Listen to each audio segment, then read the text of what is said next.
أعوذ بالله من الشيطان الرجيم. بسم الله الرحمن الرحيم. ألف لام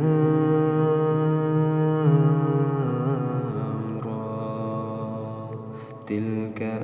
آيات الكتاب المبين. إنا أنزلناه قرآنا عربيا لعلكم تعقلون. نحن نقص عليك أحسن القصص بما أوحينا إليك هذا القرآن، وإن كنت من قبله لمن الغافلين. إذ قال يوسف لأبيه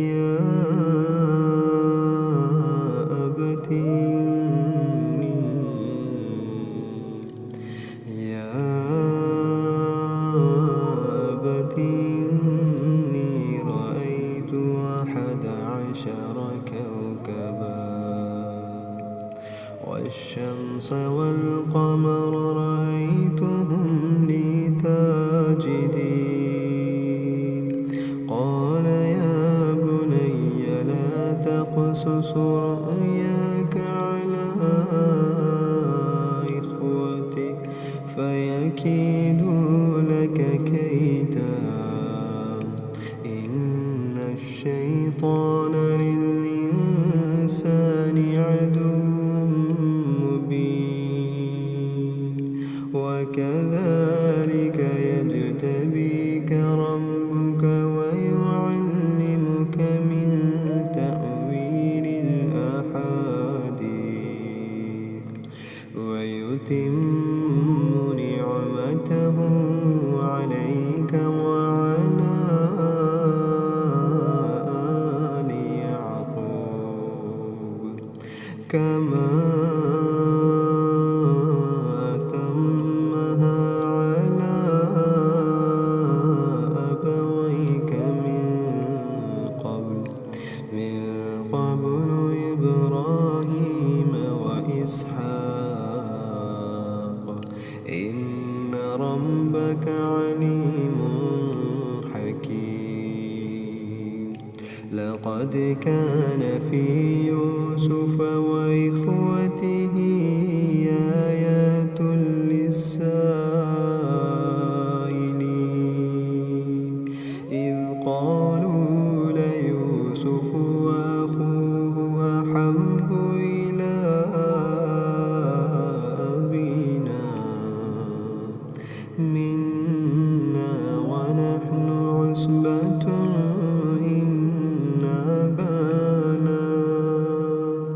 إن أبانا لفي ضلال مبين. اقتلوا يوسف أو اطرحوه أرضا يخل لكم وجه أبيكم وتكونوا من بعده قوما صالحين. قال قائل منهم لا تقتلوا يوسف وألقوه في غيابة الجب يلتقطه بعض السيارة إن كنتم فاعلين. قالوا يا أبانا ما لك لا تأمنا على يوسف وإنا له لناصحون. أرسله معنا غدا يرتع ويلعب وإنا له لحافظون قال إني ليحزنني أن تذهبوا بي وأخاف أن يأكله الذئب وأنتم عنه غافلون قالوا لئن أكله الذئب ونحن عصبة إنا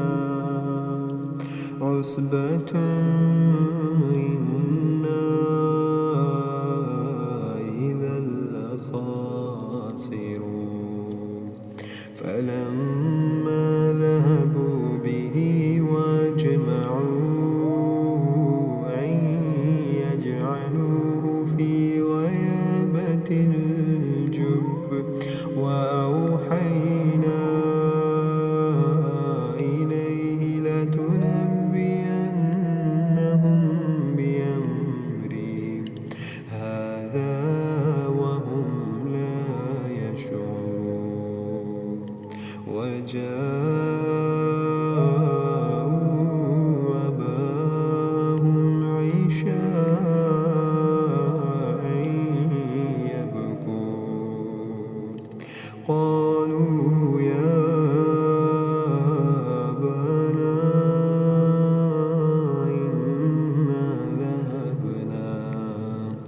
إنا ذهبنا نستبق وتركنا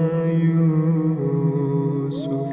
عند متاعنا فأكله الذئب وما أنت بمؤمن لنا ولو كنا صادقين وجاءوا على قميصه بدم كذب قال بل سولت لكم أنفسكم أمرا فصبر جميل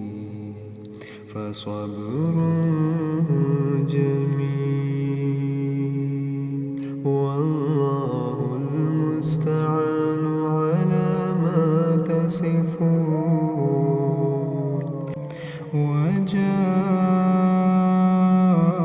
وجاءوا أباهم عشاء يبكون قالوا يا أبانا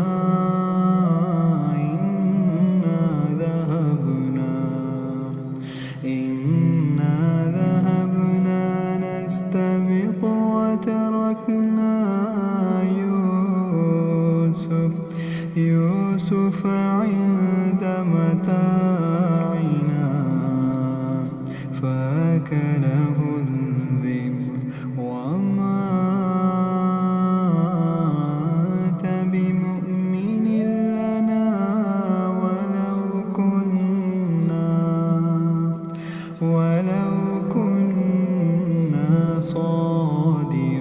صادقين وجاءوا على قميصه بدم كذب قال بل سولت لكم أنفسكم أمرا فصبر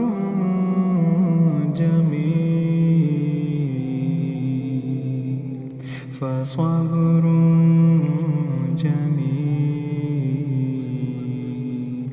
والله المستعان على ما تصفون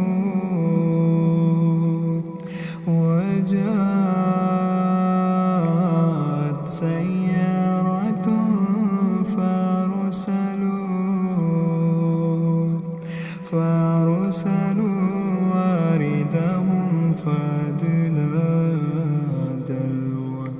قال يا بشرى هذا غلام قال يا بشرى هذا غلام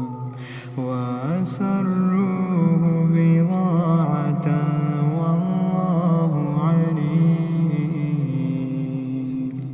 والله عليم بما يعملون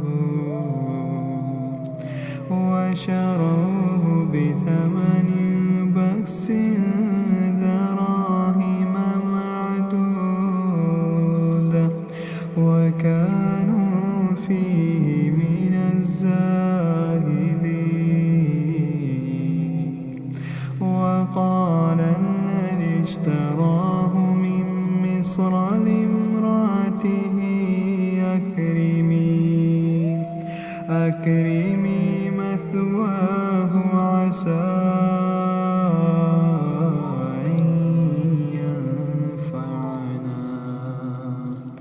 أن ينفعنا أو نتخذه ولدا وكذلك مكنا ليوسف في الأرض ولنعلمه من تأويل الأحاديث والله غالب على أمره ولكن أكثر الناس لا يعلمون ولما بلغ أشده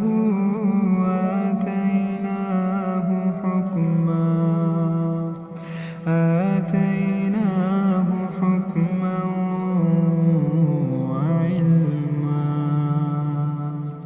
وكذلك نجزي المحسنين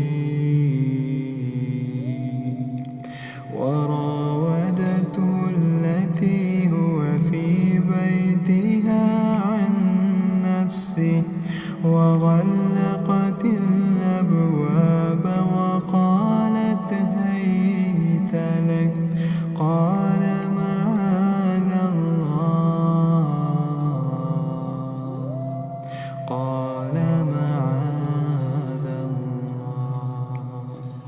إنه ربي أحسن مثواي إنه لا يفلح الظالمون ولقد همت به وهم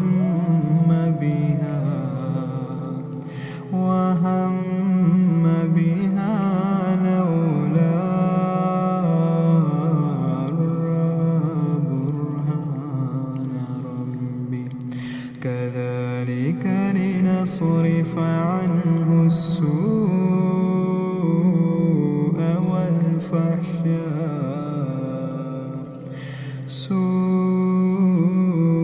والفحشاء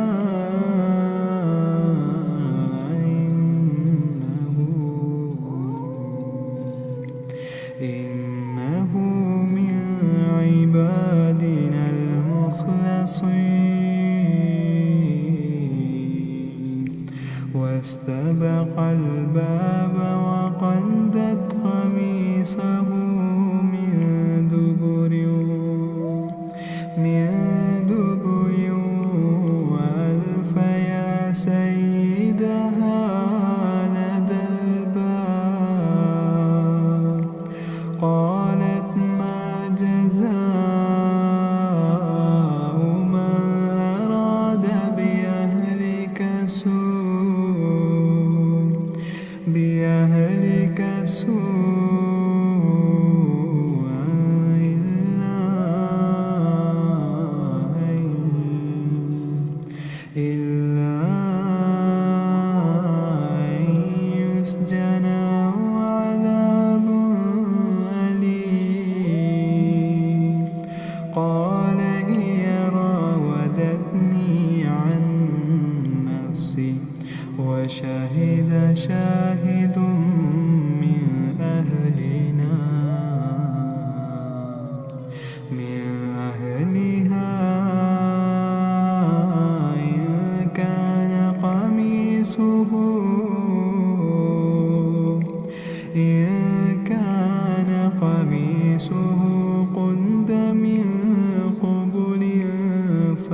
فصدقت وهو من الكاذبين. وإن كان قميصه قد من دبر فكذبت وهو من الصادقين. فلما رأى قميصه قد من دبر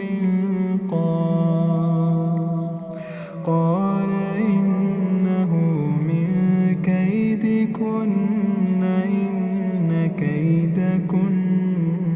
عظيم. يوسف أعرض عن هذا واستغفري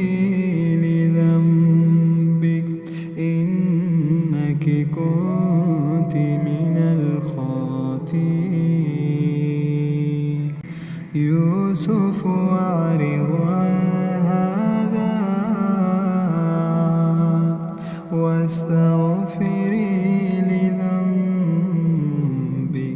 إنك كنت من الخاطئين.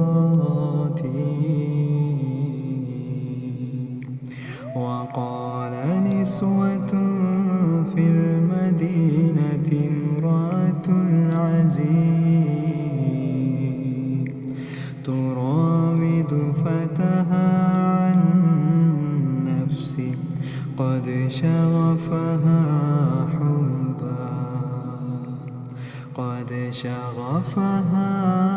حبا إنا لنراها في ضلال مبين. فلما سمعت بمكرهن أرسلت إليهن وأعتدت لهن متكئا وآتت كل واحدة منهن سكينا وقالت اخرج عليهن.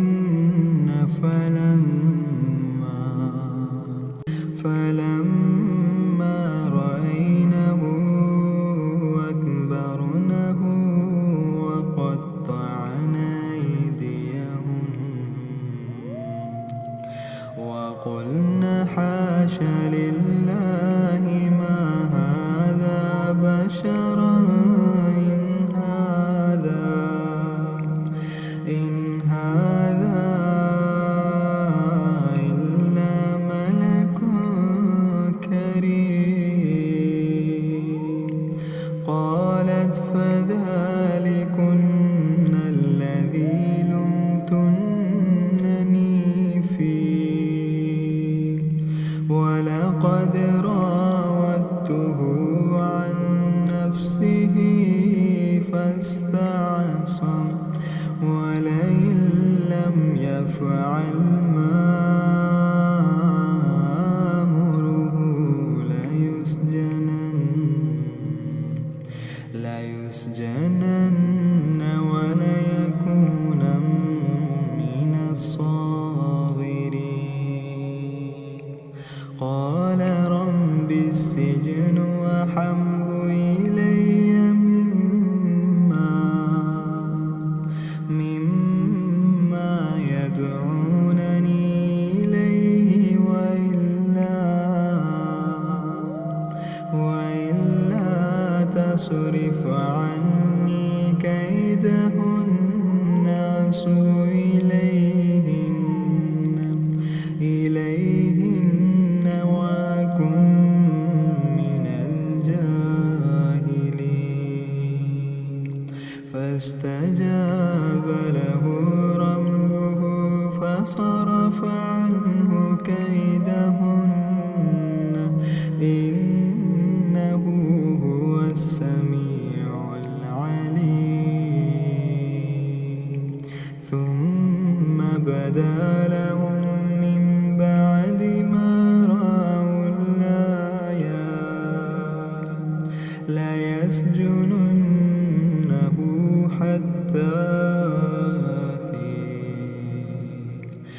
ودخل معه السجن فتيان قال أحدهما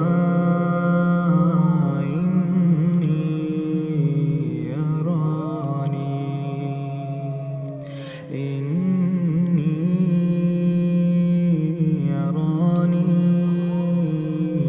أعصر خمرا وقال الآخر إني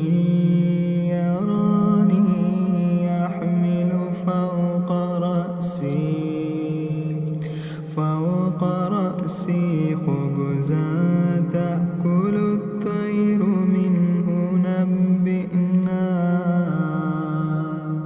نبئنا بتأويله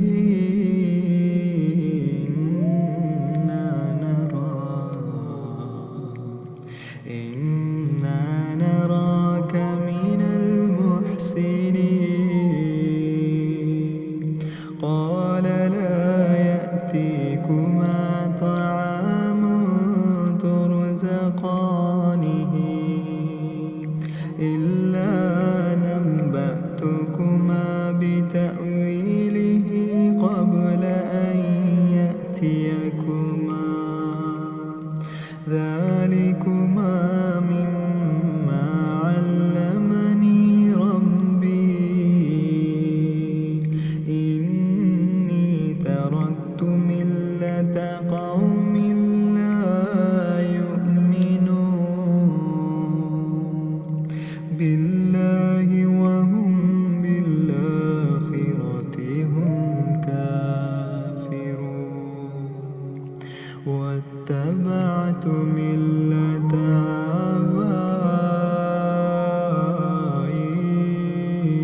آبائي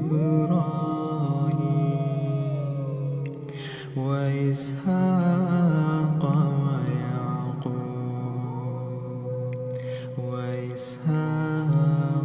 ويعقوب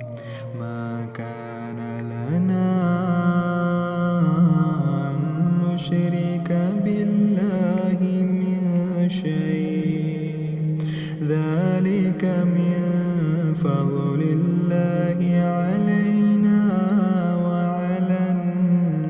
الناس ولكن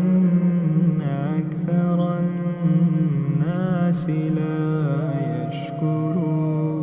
يشكرون يا صاحبي السجن أرباب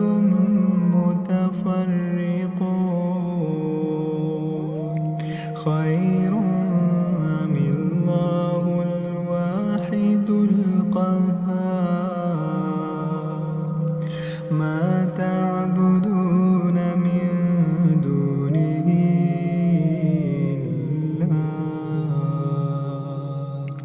إلا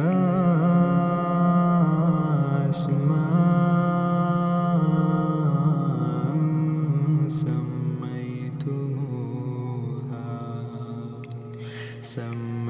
سميتموها أنتم وآباؤكم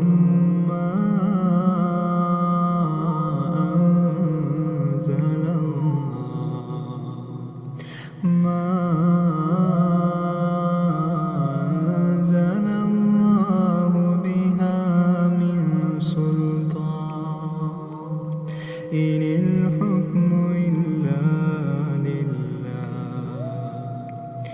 الحكم إلا لله أمر ألا تعبدوا إلا إياه ذلك الدين القيم ولكن أكثر الناس لا يعلمون يا صاحبي السجن أما أحدكما فيسقي ربه خمرا وأما الآخر فيصلب فتأكل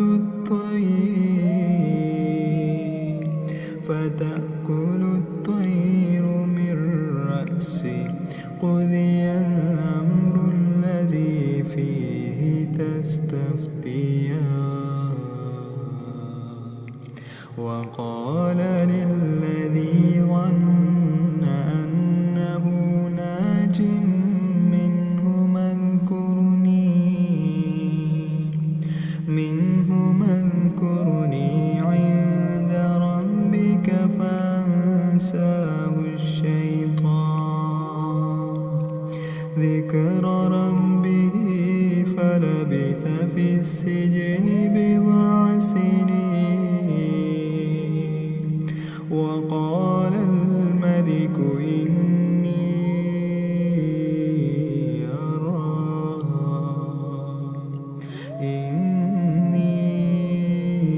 أرى 7 بقرات سمان يأكلهن 7 عجاف و7 سنبلات خضر وأخر يابسات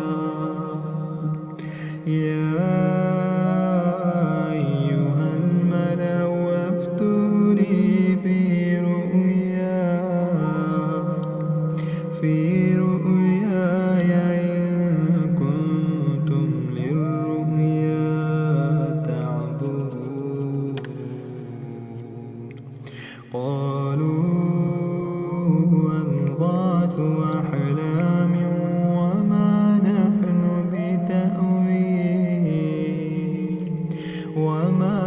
نحن بتأويل الأحلام بعالمين وقال الذي نجا منهما وادكر بعد أمة أنا أنبئكم بتأويله فأرسلون يوسف أيها الصديق أفتنا في 7 بقرات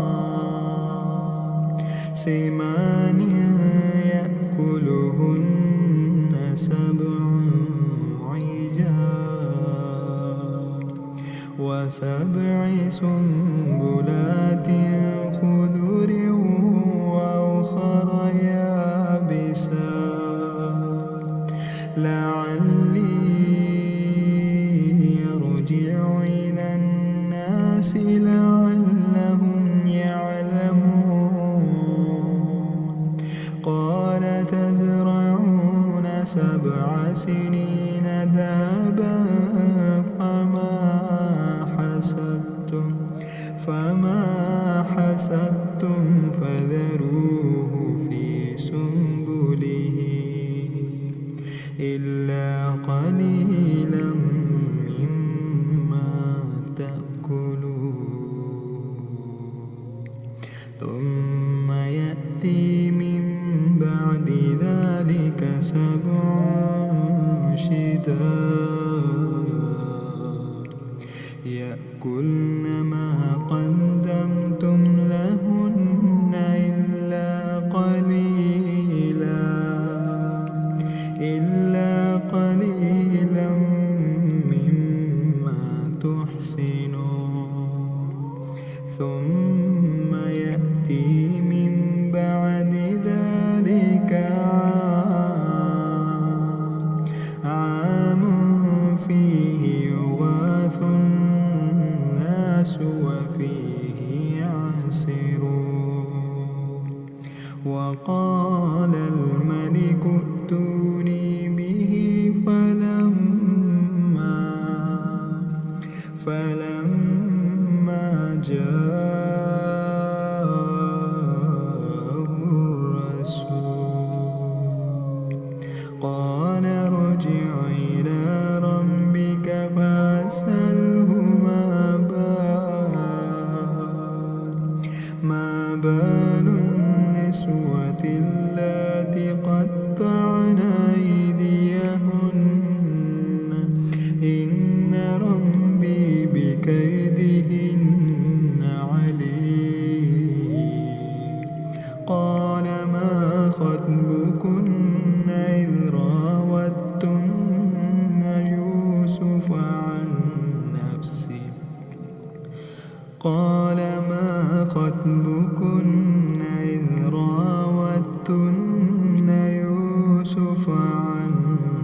حاش لله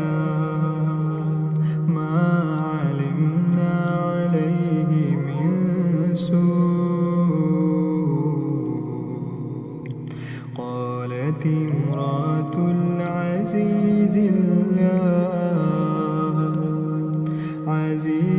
الآن حسحس الحق وأنا راودته عن نفسه وإنه لمن الصادقين.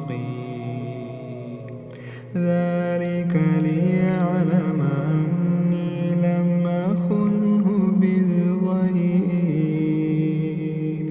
وأن الله لا يهدي كيد الخائنين. وما أبرئ نفسي إن النفس لأمارة بالسوء إلا ما رحم ربي إن ربي غفور رحيم. وقال الملك ائتوني به يستخلصه لنفسي. فلما كلمه قال إنك اليوم لدينا مكين أمين. قال اجعلني على خزائن الأرض إني حفيظ عليم. وكذلك مكنا ليوسف في الأرض يتبوأ منها حيث يشاء نصيب برحمتنا من نشاء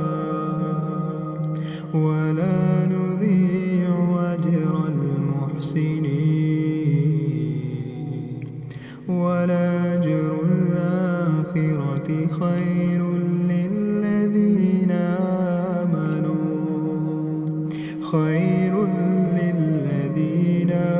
آمنوا وكانوا يتقون. وجاء إخوة يوسف فدخلوا عليه فعرفهم وهم له منكرون. ولما جهزهم بجهازهم قال ائتوني بأخ لكم من أبيكم ألا ترون أني أوفي الكيل وأنا خير المنزلين. فإن لم تأتوني به فلا كيل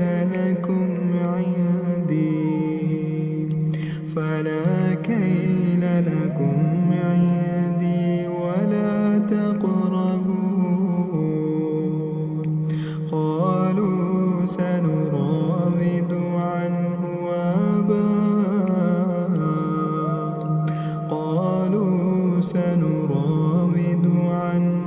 أباه وإنا لفاعلون. وقال لفتيانه اجعلوا بضاعتهم في رحالهم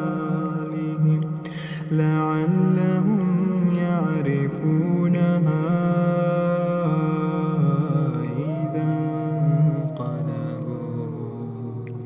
إذا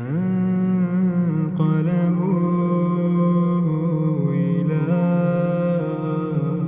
أهلهم إلى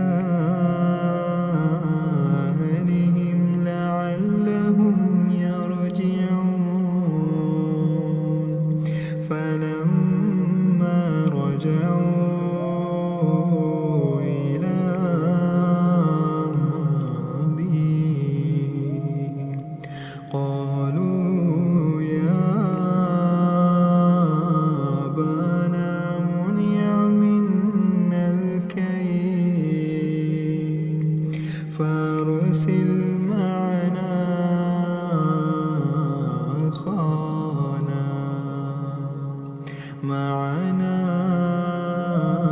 قال نكتل وإنا له لحافظون قال هل آمنكم عليه إلا كما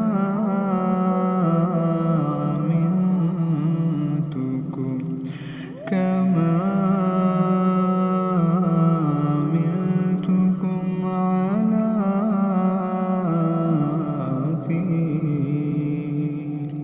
على أخيه من قبل فالله خير حافظا وهو أرحم الراحمين ولما فتحوا متاعهم وجدوا بضاعتهم ردت إليهم قالوا يا أبانا ما نبغي هذه بضاعتنا ردت إلينا قالوا يا أبانا ما نبغي هذه قالوا يا أبانا ما نبغي هذه بضاعتنا ردت إلينا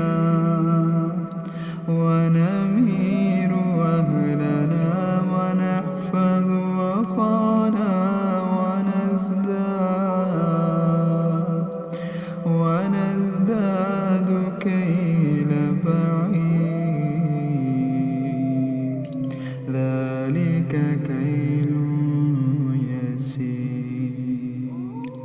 ذلك كيل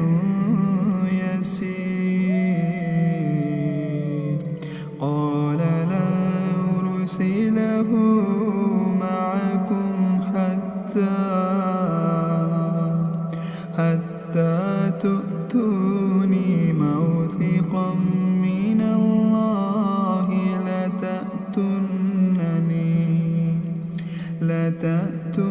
لتأتونني به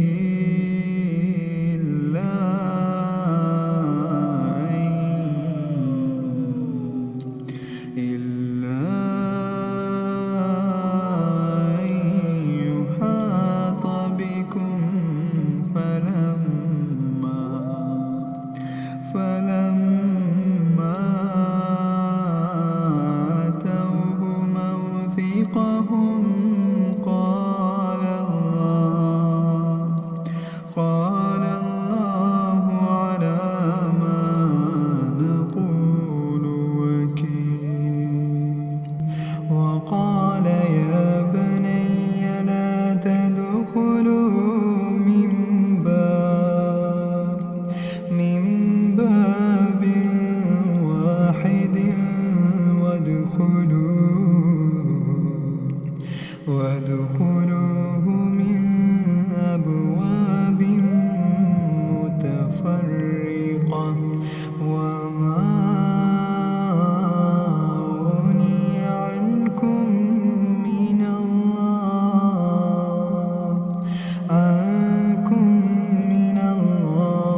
الناس لا يعلمون ولما دخلوا على يوسف آوى إليه أخاه قال إني أنا أخوك فلا تبتئس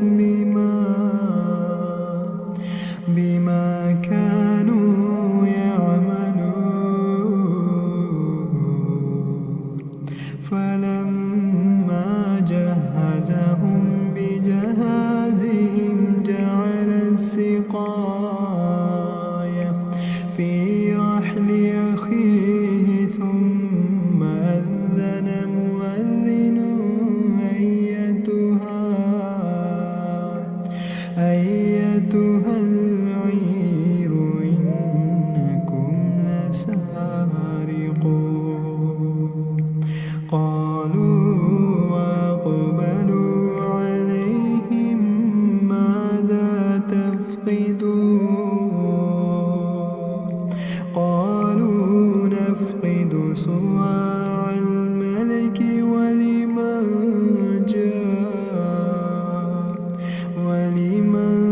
جاء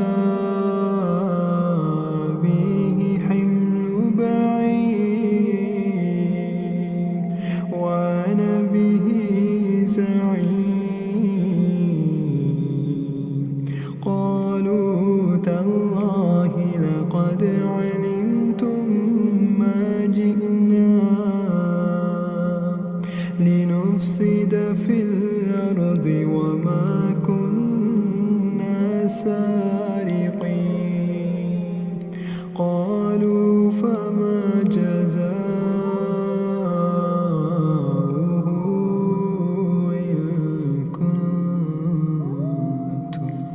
إن كنتم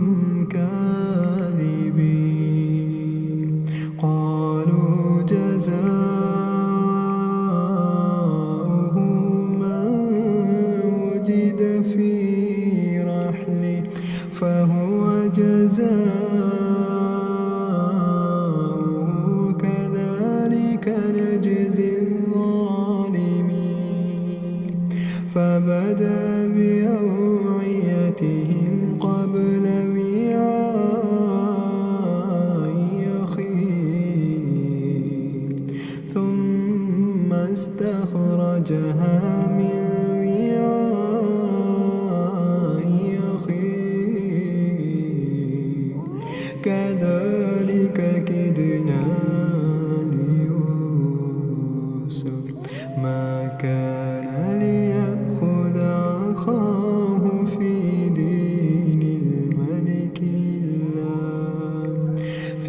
دين الملك إلا أن يشاء الله نرفع درجات من نشاء وفوق كل ذي علم عليم قالوا يسرق فقد سرق أخ له من قبل فأسرها يوسف في نفسه ولم يبدها لهم قال أنتم شر مكانا والله أعلم بما تصفون قالوا يا أيها العزيز إن له أبا شيخا كبيرا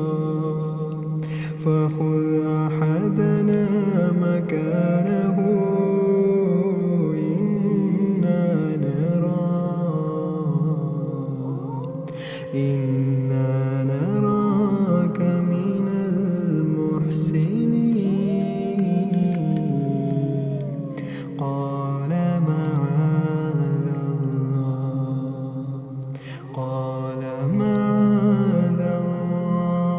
الله أن نأخذ إلا من وجدنا متاعنا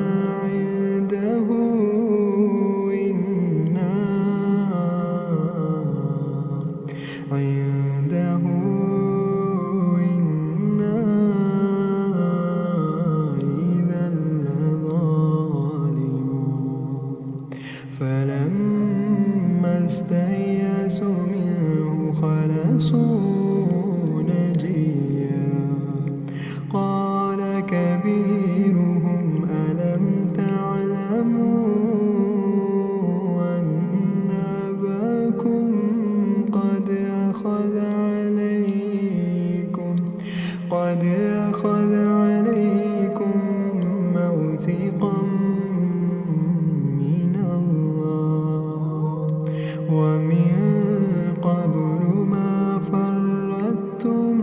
في يوسف فلا أبرح الأرض حتى يأذن لي أبي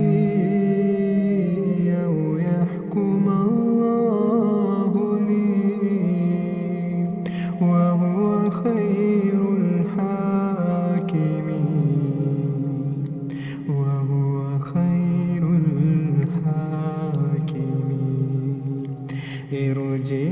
ارجعوا إلى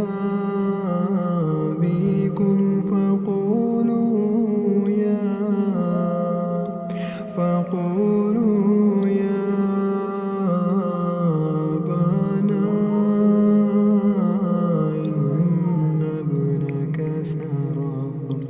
إن ابنك سرق وما شهدنا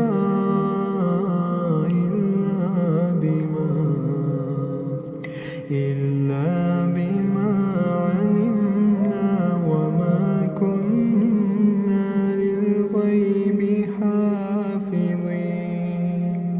واسأل القرية التي كنا فيها والعير التي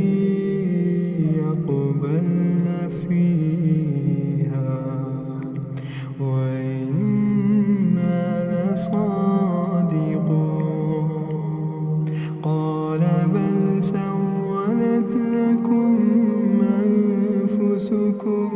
أمرا فصبر جميل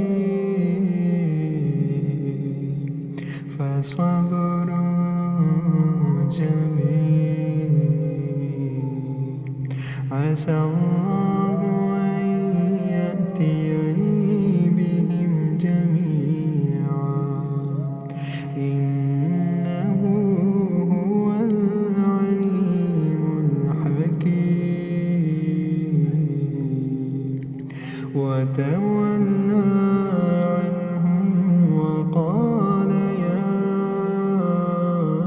أسفا على يوسف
وأهلنا الذر وجئنا ببضاعة مزجنة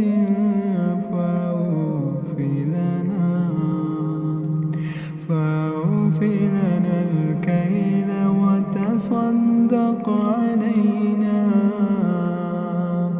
إن الله يجزي المتصدقين قال هل علمتم ما فعلتم بيوسف وأخيه إذ أنتم جاهلون قالوا وإنك لأنت يوسف قال أنا يوسف وهذا أخي قد من الله علينا إنه من يتق ويصبر فإن الله لا يضيع أجر المحسنين قالوا تالله لقد آثرك الله علينا وإن كنا لخاطئين قال لا تثريب عليكم اليوم يغفر الله لكم وهو أرحم الراحمين اذهبوا بقميصي هذا فألقوه على وجه أبي يأت بصيرا وأتوني بأهلكم أجمعين ولما فصلت العير قال أبوهم إني لأجد ريح يوسف لولا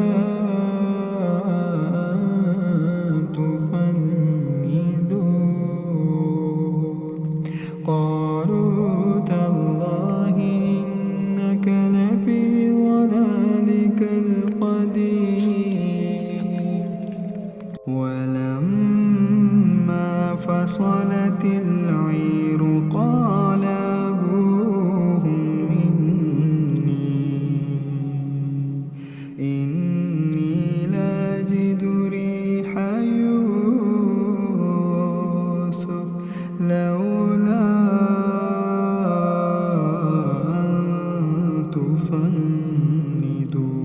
تفندون قالوا تالله إنك لفي ضلالك القديم فلما جاء البشير ألقاه على وجهه فارتد بصيرا قال ألم أقل لكم إني أعلم من الله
البدر من بعد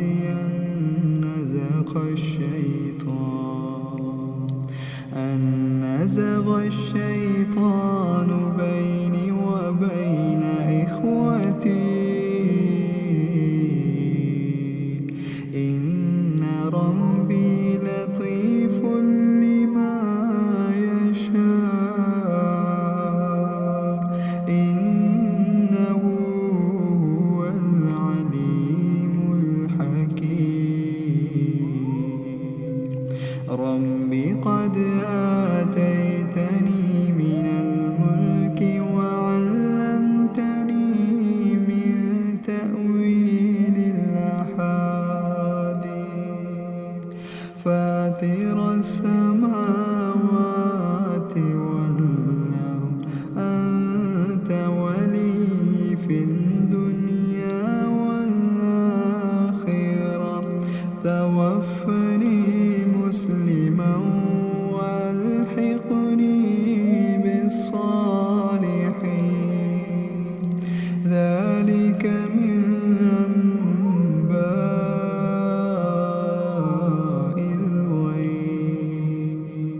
نوحي إليك وما كنت لديهم إذ أجمعوا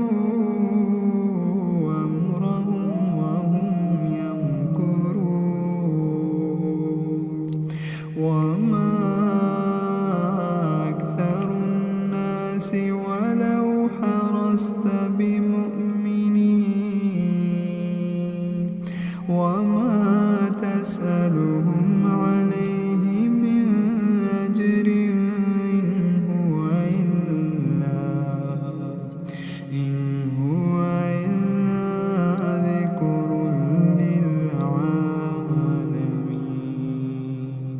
وكأين من آية في السماوات والأرض يمرون عليها وهم عنها معرضون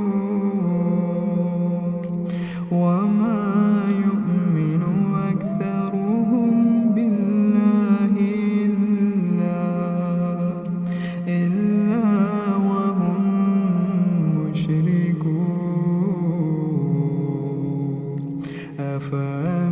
أفأمنوا أن تأتيهم غاشية من عذاب الله أو تأتيهم الساعة بغتة وهم لا يشعرون قل هذه سبيلي يدعو إلى الله على بصيرة أنا ومن اتبعني وسبحان الله وما أنا من المشركين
الرسل وظنوا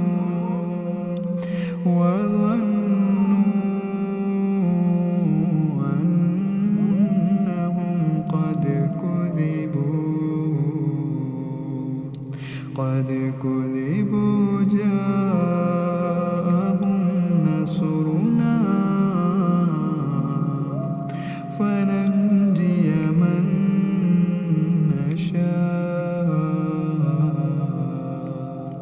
فننجي من نشاء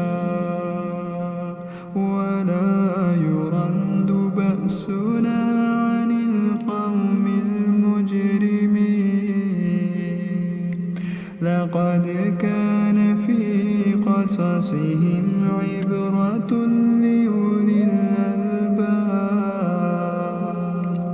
ما كان